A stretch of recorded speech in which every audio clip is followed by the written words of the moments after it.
Boa noite a todos aqui presentes, boa noite a todos que nos acompanham através da internet. Mais uma noite aqui reunidos no Grupo Espírita Mensageiros da Paz para as reflexões do Evangelho de Jesus à luz da doutrina espírita. Nós vamos fazer uma leitura inicial para a nossa harmonização e em seguida faremos a prece de abertura. A leitura é do livro Fonte Viva, pelo Espírito Emmanuel, através de Francisco Cândido Xavier. É a mensagem 107, Renovemo-nos dia a dia. Transformai-vos pela renovação de vossa mente, para que proveis qual é a boa, agradável e perfeita vontade de Deus. Paulo, Romanos 12:2. Não adianta a transformação aparente da nossa personalidade na feição exterior. Mais títulos, mais recursos financeiros, mais possibilidades de conforto e maiores considerações sociais podem ser simples agravo de responsabilidade. Renovemo-nos por dentro. É preciso avançar no conhecimento superior, ainda mesmo que a marcha nos custe suor e lágrimas. Aceitar os problemas do mundo e superá-los. A força de nosso trabalho e de nossa serenidade é a fórmula justa de aquisição do discernimento. Dor e sacrifício, aflição e amargura são processos de sublimação que o mundo maior nos oferece, a fim de que a nossa visão espiritual seja acrescentada.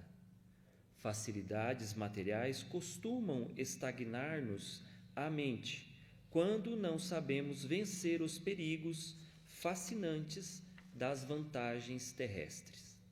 Renovemo-nos nossa alma dia a dia, estudando as lições dos vanguardeiros do progresso e vivendo a nossa existência sob a inspiração do serviço incessante. Apliquemo-nos à construção da vida equilibrada, onde estivermos, mas não nos esqueçamos de que somente pela execução de nossos deveres, na concretização do bem, alcançaremos a compreensão da vida e com ela o conhecimento da perfeita vontade de Deus a nosso respeito. E assim convidamos a todos para que fechemos os nossos olhos, elevemos o nosso pensamento ao Criador, em gratidão pelo dia de hoje, por mais um dia desta oportunidade bendita que o Criador nos dá, de nos renovarmos, de nos reconstruirmos, de fazermos melhor que ontem. Obrigado, Senhor, por mais este dia. Obrigado por essa oportunidade. Obrigado pela bendita doutrina de amor que o Senhor nos oferece através do Evangelho de Jesus, nosso mestre, nosso amigo, nosso irmão. Que Ele se faça presente entre nós, em nossos pensamentos, em nossos sentimentos, assim que os sintamos próximos a nós, acalentando as nossas dores e nos dando força e coragem para caminharmos adiante. Obrigado aos benfeitores amigos, aos irmãos que nos acompanham nesta casa. Rogamos a eles a inspiração à nossa irmã Patrícia, que falará em nome de Jesus dos seus ensinos nessa noite. Muito obrigado, Senhor, que assim seja.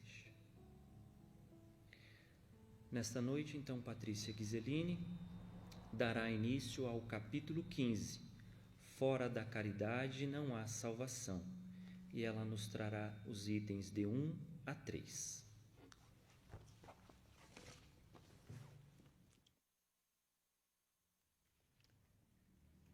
Muito boa noite a todos, aos presentes, aos que nos assistem através da internet e àqueles que também posteriormente terão a oportunidade de ter acesso a esse estudo, que é tão maravilhoso.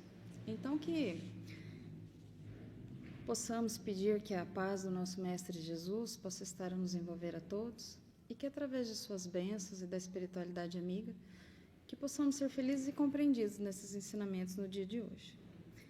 Então, hoje nós daremos sequência no estudo do Evangelho, iniciando o capítulo 15. E esse capítulo 15, ele é muito especial.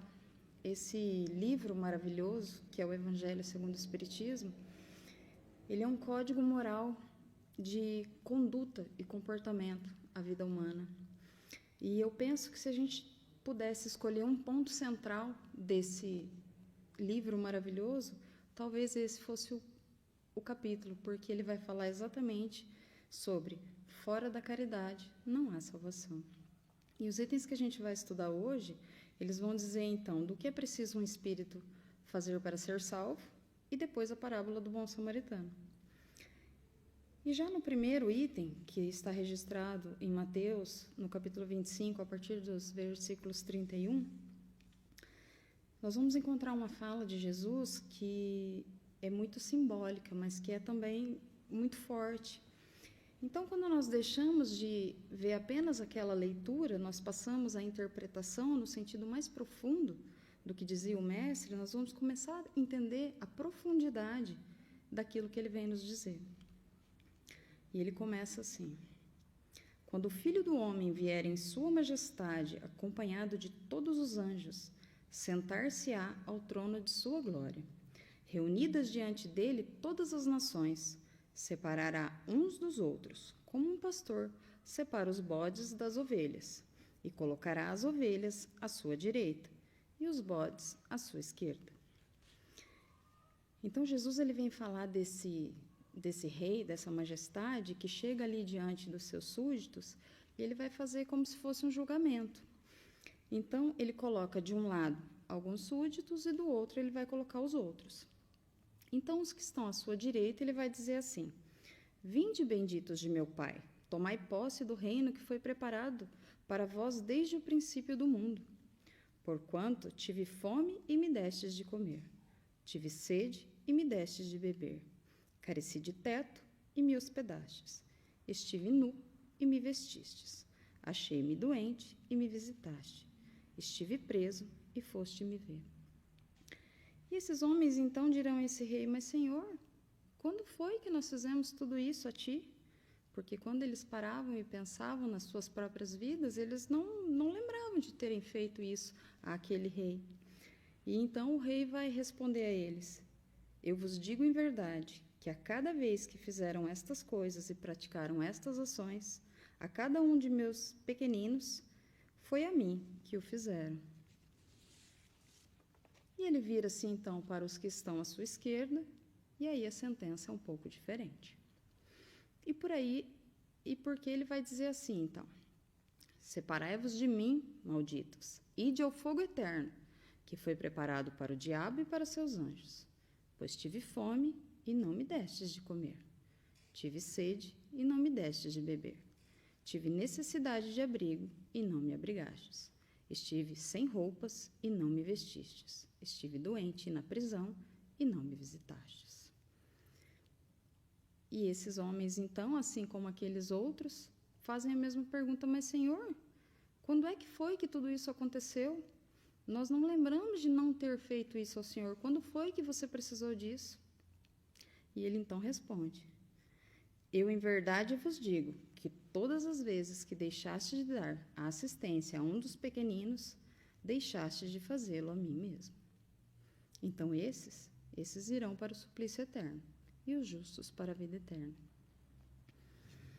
Então, assim, como a gente vê aqui, as palavras de Jesus, elas são muito fortes, mas a gente tem que lembrar que existe uma parte alegórica, uma parte simbólica. Então, a gente precisa, na verdade, procurar o sentido profundo das palavras e entender, então, essa pedagogia de Jesus. E aí o Evangelho vem nos tirar esse véu, vem nos esclarecer. E o Evangelho ele vai dizer assim que, nesse julgamento que a gente acabou de ler, o que está sendo levado em conta nessa acusação? Ele vai perguntar, quando o juiz pergunta para esses homens, ele estava falando de coisas do mundo, ele estava perguntando de coisas que a gente, de repente, não tem acesso, que a gente não pode fazer. Ele pergunta para aqueles que estão à direita ou aqueles que estão à esquerda o que é que eles faziam, se eles estavam, por exemplo, coisas que, de repente, ele poderia questionar. Mas, Senhor, eu não tinha acesso a isso, eu não podia fazer aquilo, por mais que eu trabalhasse, eu não podia, por exemplo, ter acesso a um carro, a uma roupa cara, ou fazer qualquer coisa nesse sentido.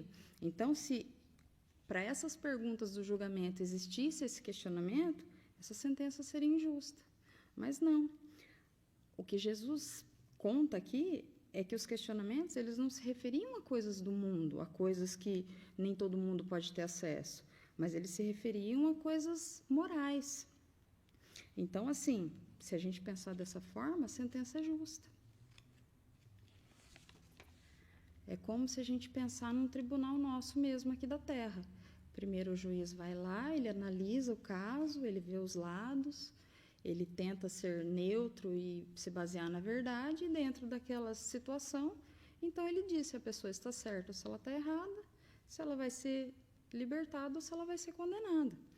Então, se a gente imaginar aqui que nós, que estamos aqui nesse mundo, que ainda somos imperfeitos, nós vivemos nesse mundo de provas e expiações, nós já temos essa situação jurídica, essa situação legal, onde nós tentamos, no mínimo, se aprofundar e tentar entender, e diante da verdade, sermos justos com os seres humanos, como não vai ser a lei de Deus, que é muito mais sensível, que ela se atém muito mais aos nossos atos, às nossas palavras e principalmente à nossa ação, à nossa intenção.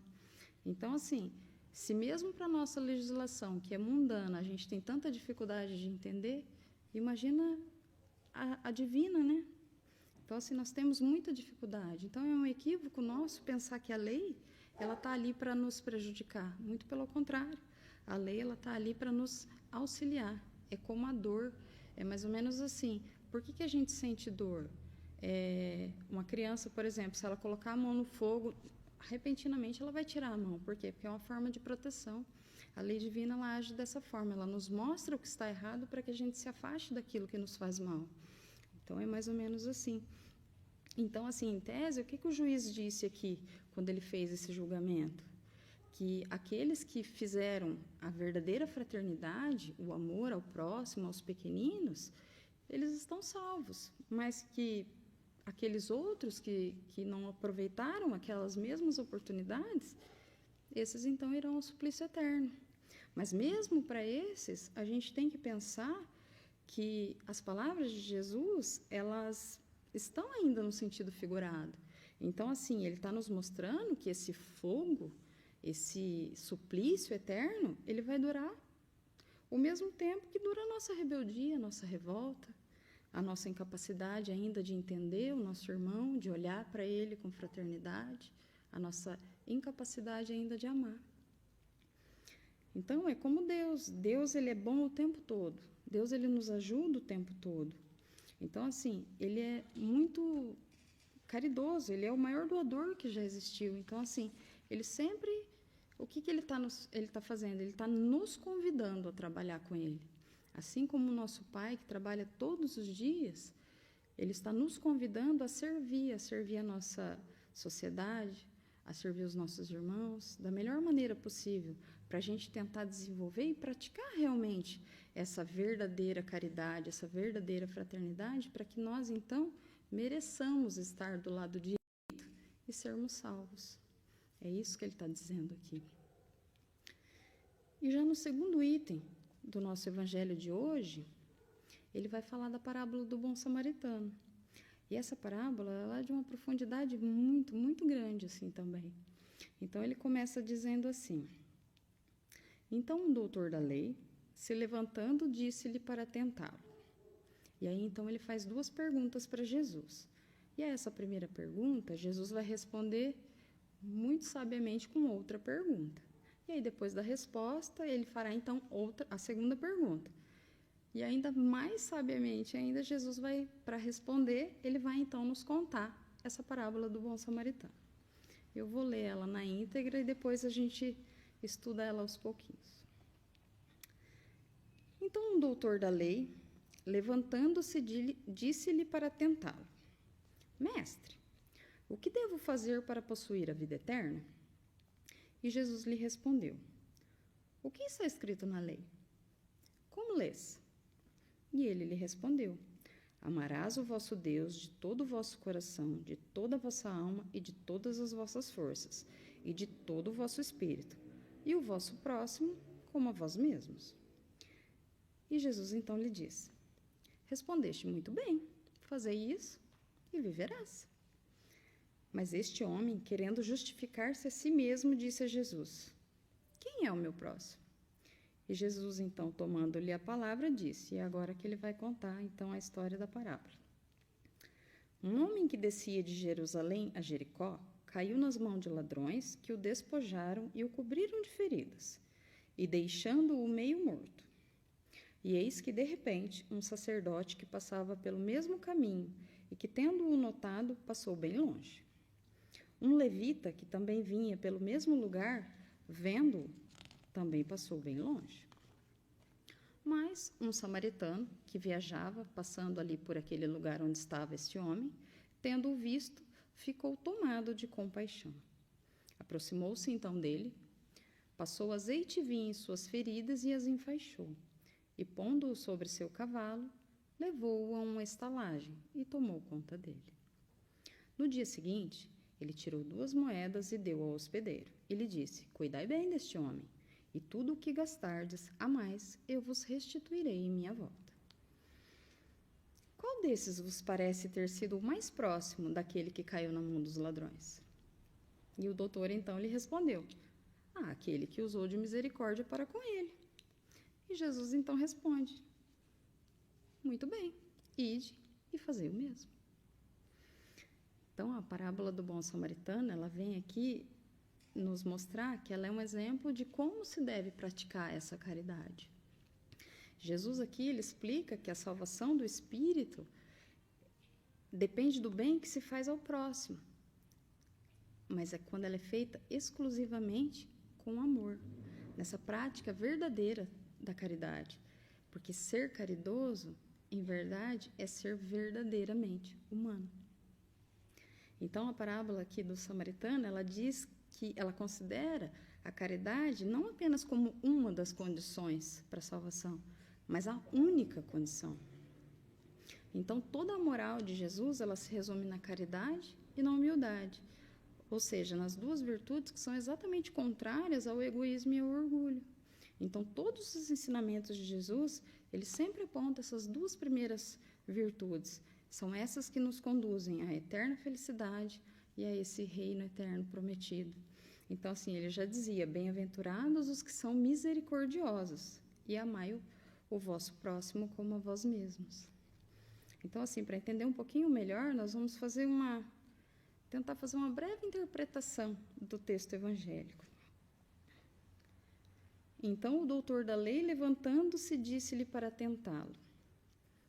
Tentá-lo, ele quer dizer aqui no caso de testar mesmo a Jesus. Então, se a gente parar já nesse início para tentar entender e fazer uma reflexão, quem é que vem para questionar Jesus? Não é qualquer pessoa. Aquele que chega ali para perguntar a Jesus o que se precisa fazer para herdar a vida eterna, era alguém que era um mestre da lei. Era alguém que era um mestre do livro sagrado dos judeus. Era um doutor mesmo da lei. Era alguém que tinha muito conhecimento daquelas leis. Então, diante ali do comportamento de Jesus, que aos olhos de muitos deles ali era um comportamento que afrontava os judeus, porque ele vivia entre pescadores, entre pessoas que, de repente, eles entendiam como homens de má fé, ele convivia com prostitutas. Então, ele faz essa pergunta para Jesus de uma maneira muito ardilosa, de uma maneira, assim, muito boa. Ele ele entende assim, porque dependendo daquela resposta que Jesus desse, ele poderia ser considerado um herege. E naquela época, então, quem estava indo contra a lei e pudesse ser considerado um herege, ele era condenado à morte. Então, ele era condenado à pena capital maior, que era a morte. Então, a pergunta vinha primeiro de alguém que conhecia muito bem a lei e, segundo, de alguém que tinha a intenção de testar Jesus. Ou seja, diante de uma simples pergunta, dependendo da resposta, nós poderíamos ter ali um mestre condenado à morte. Você pode? Então, Jesus, ele responde, fazendo esse questionamento dentro da lei e concordando, então, com a resposta que esse doutor deu a ele, ele responde a outra pergunta já com esse ensinamento. E aí ele continua. Descia um homem de Jerusalém para Jericó e caiu na mão dos ladrões, aos quais o despojaram e o espancando se retiraram, deixando-o meio morto. Espiritualmente falando, Jerusalém hoje ela é a capital de Israel, mas Jerusalém ela é considerada uma cidade santa para os judeus. Ela era considerada a sede do monoteísmo, que era o primeiro lugar onde se defendia a existência de um Deus único. Então, considerada uma cidade santa para os judeus, assim como Meca para os muçulmanos e Roma para os católicos. Já Jericó, ela se situa a 12 quilômetros ao norte do Mar Morto, a oeste do Vale do Jordão. E, em termos de altitude, ela é uma das cidades mais baixas da Terra. Então, ela se localiza a 258 metros abaixo do nível do mar. E ela é uma cidade muito antiga. Então, ela é uma cidade muito antiga e muito baixa. E nessa rota entre Jerusalém para Jericó, tanto no passado quanto no presente, ela é caracterizada por uma movimentação comercial. Então, a parábola que Jesus conta ali na história é de um homem que vinha viajando de Jerusalém para Jericó. E no meio do caminho ele foi assaltado e espancado e deixado quase morto ali à beira da estrada. E esse episódio, então, ele nos leva a algumas reflexões também, que fundamentadas aqui nas orientações espíritas, ela se destaca, em primeiro lugar, a violência. A violência a que esse viajante foi submetido, que é uma característica de um mundo ainda onde o mal predomina, um mundo de provas e expiações. E ali, como era uma via comercial que existia entre Jerusalém e Jericó, ela tinha muito trânsito, assim, ela tinha uma movimentação muito intensa de bens materiais. Então, ali ela atraía muitas pessoas, tanto trabalhadores honestos, que com todo o seu esforço e dedicação, eles garantiam a sua subsistência, tanto quanto a permanência de pessoas que não eram tão boas assim. Pessoas inescrupulosas mesmo, que eram tão descomprometidas com o bem, que elas simplesmente não hesitavam em prejudicar os desavisados que por ali passavam. Então, se a gente for tentar entender ao pé da letra, é assim. Num segundo lugar, essa descida de Jerusalém para Jericó, ela pode ser analisada num outro contexto, porque ela indica, então, uma queda. Essa queda seria uma queda de padrão vibratório, de um plano superior para um plano de vibrações inferiores, que acontece em decorrência da invigilância moral. Então, nesse processo de descida, nós podemos, então, entrar em sintonia com entidades que são perturbadoras, que tomam de assalto a nossa casa íntima e roubam, então, a nossa paz. Então, ela nos fere profundamente e nos deixa, então, mortos à beira da vida. Então, essa descida desse padrão vibratório de forma invigilante, ela sempre vai ocasionar o quê? Prejuízo. Porque descer, se for para ajudar, ok. Mas se for para descer simplesmente por invigilância, é permitir que essas vibrações ruins ataquem essa nossa casa íntima. Emmanuel, no livro Religião dos Espíritos, ele faz algumas considerações acerca dessa parábola, e ele diz assim, chama-se Desce elevando. Desce elevando aqueles que te comungam a convivência, para que a vida em torno suba igualmente de nível. Neste sentido, Não te esqueças do Mestre que desceu até nós, revelando-nos como sublimar a existência. Então, ele diz aqui o quê? Que nós podemos descer desde que seja para ajudar, mas nunca simplesmente por invigilância. E o texto evangélico continua nas palavras de Jesus. E eis que, de repente, um sacerdote passava pelo mesmo caminho, e que, tendo-o notado, passou bem longe. Um levita, que também vinha pelo mesmo lugar, vendo-o, também passou bem longe. Então, eles, apesar de serem detentores de vários recursos, o coração desses homens, eles se mantinham fechados. A prática da solidariedade, da fraternidade, que é ensinada por todas as interpretações religiosas, sejam elas cristãs ou não. Então, a palavra vendo, ela indica uma observação superficial, ou seja, ele passou por ali, ele viu ele caído, mas é um desinteresse de quem nada está sentindo ali, que não tocou o coração dele, porque não existem sentimentos envolvidos naquilo ali. Então, quando usa-se a palavra passou longe, essa palavra ela reflete assim, uma ociosidade mental, que é enfatizada pela postura de quem está acostumado a cultivar apenas o interesse pessoal, a indiferença, que não se importa com a necessidade daqueles que sofrem. E cedo ou tarde, tudo isso vai repercutir no íntimo de cada ser, porque isso gera processo de culpa. E quando nós fugimos ao nosso dever, nós caímos nesse sentimento de culpa, do qual vai se originando o remorso. E o remorso ele faz com que aconteçam múltiplas manifestações ruins. É onde vai dando brecha e abertura para sombras. É onde os nossos tecidos mais sutis da nossa alma se permitem brechas de sombra. E nesse estado, então, negativo, martelados, então, por essas vibrações de sentimentos e pensamentos negativos e doentios, nós vamos atingindo o nosso desequilíbrio. Esse desequilíbrio ele pode ser parcial ou total. Então, a gente pode desarmonizar até a nossa harmonia orgânica, deixando o nosso corpo, até o nosso corpo material doente, entrando em enfermidade. Então, cair em culpa demanda humildade viva, para que o nosso reajustamento seja imediato, para que a gente possa, o mais rápido possível, depois dessa queda de padrão, que a gente possa o mais rápido possível se reerguer, se reequilibrar. Emmanuel, agora em Pai Nosso, ele vai discorrer algumas frases sobre essa parábola e ele diz assim: o sacerdote e o levita significam os padres das religiões que, em vez de tratarem dos interesses da coletividade, tratam dos interesses dogmáticos e do culto de suas igrejas. É muito comum encontrarmos pessoas que se declaram cansadas de praticar o bem. Estejamos, contudo, convictos de que semelhantes alegações não procedem de fonte pura.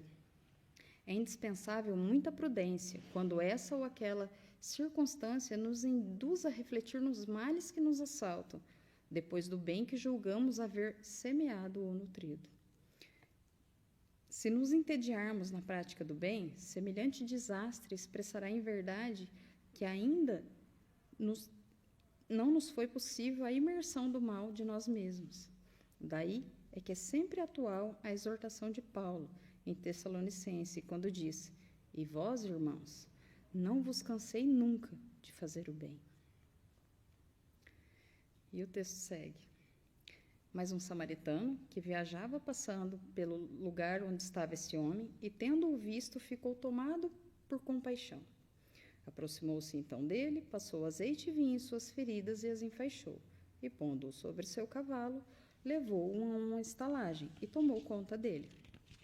No dia seguinte, tirou 2 moedas que deu ao hospedeiro e lhe disse: cuidai bem deste homem, e tudo que gastardes a mais, eu te pagarei quando voltar. Então, em primeiro lugar aqui, o que é importante considerar? Por que Jesus escolheu o samaritano como um exemplo da verdadeira prática da caridade? Porque os habitantes ali da Samaria, eles eram desprezados e mantidos à distância pelos outros judeus. Então, justamente talvez pelo fato dos samaritanos representarem essa minoria que interpretava, de repente, de uma forma diferente os livros básicos do judaísmo, e terem práticas religiosas que contrariavam a maioria das existentes ali no Templo de Salomão, em Jerusalém, isso não significava que eles eram pessoas más. Pelo contrário, eles só eram pessoas que divergiam da maneira como viam os ensinamentos. Então, as citações evangélicas, nos Atos dos Apóstolos, por exemplo, elas nos indicam que Jesus e seus apóstolos os consideravam, sim, pessoas de bem. Então, talvez pelo fato deles serem tão desprezados pelos seus irmãos ali de raça, tivessem eles, os samaritanos, desenvolvido uma vigilância maior relativamente a essa nossa conduta de comportamento moral diante da vida. Entretanto, algo se destaca. Quando o bom samaritano vê a pessoa ferida, quase morta no caminho, esse algo é aquele sentimento de compaixão que ele sentiu ali pelo ferido. Então, Jesus ele nos mostra que a verdadeira caridade, ela só é praticada quando nós nos compadecemos daqueles que estão sofrendo, quando a gente consegue sentir no nosso coração a dor do outro. Então, todos os benefícios que aquele samaritano produziu ali ao ferido, ao lhe atar as feridas, ao levar ele para a hospedaria e garantir ali os cuidados suplementares para restabelecer a saúde dele, foram gestos de bondade, foram gestos que foram então desencadeados por essa compaixão que ele já tinha dentro dele. Então, se a gente perceber a parábola, o bom samaritano ali, ele agiu com critério, mas ele agiu também com bom senso, quando ele atende ali o homem ferido à beira da estrada, porque nós vemos que ele atendeu com muita bondade, ele não dispensou o conhecimento ou a maneira correta de agir. Primeiro, ele mesmo foi ali, ele fez os primeiros cuidados emergenciais ao doente, ele limpou, ele fez a asepsia daquelas feridas. O recurso disponível que ele tinha no momento ali era o vinho e o azeite. Então, assim, mas no segundo momento, ele já improvisou um transporte, que era o próprio cavalo dele, já que aquele doente estava tão mal que ele não podia nem andar. E em terceiro, ele leva, então, ele para essa estalagem, onde ele vai receber o alimento, o conforto de um leito, e vai afastar ele de toda a intempérie do tempo. Em quarto, ele cuida do ferido, auxiliando, então, nessa recuperação da saúde. E quinto e último, ele faz o quê? Ele garante a continuidade do atendimento. Ele faz o quê? Ele faz um adiantamento, então, monetário para esse hospedeiro, assumindo, então, para ele uma dívida, que poderia ser pequena ou grande. Mas, se os recursos fossem gastos, ele estava disposto a fazer ali, desde que ele se restabelecesse totalmente. Então, existe uma nítida preocupação do bom samaritano de que ele se recupere de verdade, integralmente. Então, assim, não importa se ele está cuidando daqui ou de longe, porque a verdadeira caridade, ela não precisa ser vista, ela não precisa ser enxergada aos olhos dos outros, porque a verdadeira caridade, ela é feita em silêncio. Então, para aquele samaritano, o fato dele ter certeza que aquele homem estava sendo bem cuidado, era exatamente isso, porque não importa se sou eu que estou cuidando ou se eu permitia a ele que fosse cuidado por outro. Então, era realmente uma preocupação justa e digna de quem é caridoso e fraterno. Então, esse exemplo é como a gente pode, de repente, descer dos nossos planos vibratórios e ir lá para onde a dor existe sem que ocorra prejuízo. Descer a serviço do bem é programa de aprendizado e de trabalho. Os nossos benfeitores espirituais, por exemplo, eles fazem isso o tempo todo. Eles saem lá das suas esferas superiores e descem. Eles descem a Jericó dos nossos corações, que ainda são tão interessados nas coisas do mundo. Então, nem sempre para a gente é possível ajudar na posição em que a gente se encontra. Daí é que é tão necessário, de repente, a gente descer aos locais onde realmente existe dor, existe desequilíbrio, para que a gente possa, então, cooperar com eficiência. Porque a grande verdade é que o nosso processo evolutivo, ele se dá pela subida que é caracterizada pelo nosso aprendizado, pelo nosso conhecimento. E quando a gente consegue, então, possibilitar a nossa descida também sem prejuízos, a fim de que todos aqueles sejam felizes com a nossa proposta de amor e de fraternidade, que hoje o entendimento já visita o nosso coração, a nossa mente, a nossa experiência, dizendo, olha, se ele está em sofrimento mais do que você, está na hora de você descer e ajudar. Isso é se compadecer e ver o irmão, olhar para o nosso próximo. Então, assim, a gente pode compreender aqui que, se o papel do samaritano ele é digno de ser imitado, se o homem caído ali ele aprende com a sua própria queda, se o levita e o sacerdote eles ainda terão que evoluir nas suas próximas encarnações sucessivas, o hospedeiro é alguém que presta ou disponibiliza o serviço, ainda que remunerado. Mas que nem por isso ele deixa de ter os seus méritos, porque o plano de aprendizado e melhoria espiritual, ele se dá também na intimidade e no plano da nossa atuação profissional. Então, a parábola do bom samaritano, ela é uma lição preciosa. É uma lição preciosa e que merece muito ser refletida e aplicada no nosso dia a dia. Porque a caridade, ela é muito mais do que esmola. Ser caridoso é ser profundamente humano.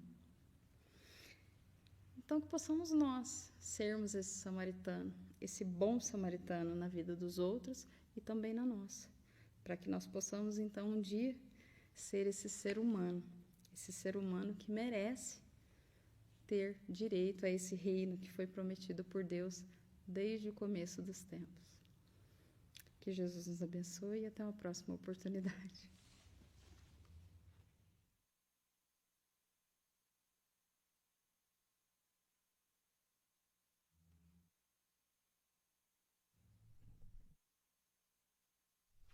Agradecemos a Patrícia pelo seu estudo, pelas reflexões. Agradecemos a todos aqui presentes e a todos que nos acompanharam pela internet. Lembrando que, enquanto vigora o toque de recolher, nosso Evangelho das terças-feiras, ele está sendo às 19 horas, presencialmente e também virtualmente. E aos domingos também temos o Evangelho às 9 horas da manhã. Então, agradecendo também ao Rodrigo Irata, que fez a transmissão do Evangelho online, a todos aqui presentes, a todos que nos acompanharam em seus lares. E assim encerramos com a prece. Em agradecimento ao Mestre amado Jesus, que nos trouxe os ensinamentos, que nos trouxe as parábolas, para que nós, através delas, ao longo de mais de 2000 anos, possamos ter o exemplo de como agir, para que ao sairmos daqui, consigamos, Senhor, praticar a caridade aonde estivermos. Sendo bom o nosso coração, conseguiremos enxergar a dor aonde ela estiver, seja em nossos lares ou fora deles. Obrigado, Mestre amado Jesus. Obrigado aos Espíritos amigos que nos acompanhem de retorno aos nossos lares e que também possa estar nos lares daqueles que agora nos acompanham. Muito obrigado, que assim seja. Uma boa noite a todos.